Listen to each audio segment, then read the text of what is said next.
एक बार संत कबीर जी और संत रविदास जी गंगा घाट पर बैठे हुए थे। दोनों ध्यान में बैठे थे।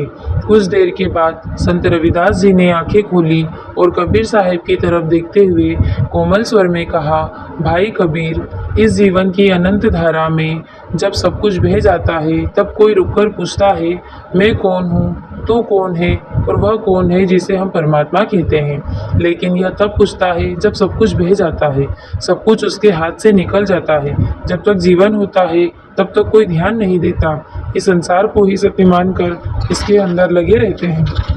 आपकी वाणी में बार बार मैंने निर्गुण की बात सुनी है। वह निर्गुण ब्रह्म कैसा है?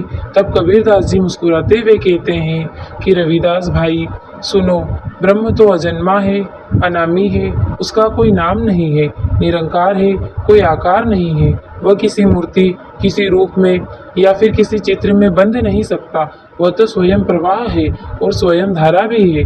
उस निर्गुण का ध्यान करने से चेतना उसी में लीन हो जाती है। उसे न देखा जा सकता है, न ही उसका वर्णन किया जा सकता है। उसे शब्दों में बांध नहीं सकते। वह गुणातीत है, गुणों से परे है। उसका केवल अनुभव किया जा सकता है और उसका अनुभव वही कर सकता है जिस पर परमात्मा की कृपा हो। वह घट घट में विराजमान है। व्यक्ति अगर स्वयं में विराजमान परमात्मा के उस अंश को जान ले तो उसे और कुछ से जानने की आवश्यकता नहीं रह जाती है। इसलिए मैं देह की पूजा का खंडन करता हूँ। लोग भगवान को देह में सीमित कर देते हैं, लेकिन वह देह से परे है। वह देह धारण करता है, वह स्वयं देह नहीं है। कृष्ण को अगर कोई देह रूप से देखता है तो वह मूर्ख है।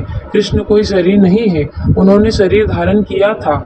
उनका वास्तविक रूप कुछ और है। ठीक उसी प्रकार आप देह नहीं है, मैं देह नहीं हूँ और संसार का प्रत्येक प्राणी देह नहीं है।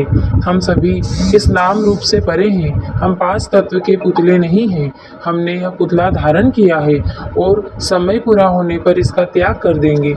इस पांच तत्व को धारण करने वाला जो छठा तत्व है, जो उसकी पहचान करा दे, वही तत्वदर्शी संत है।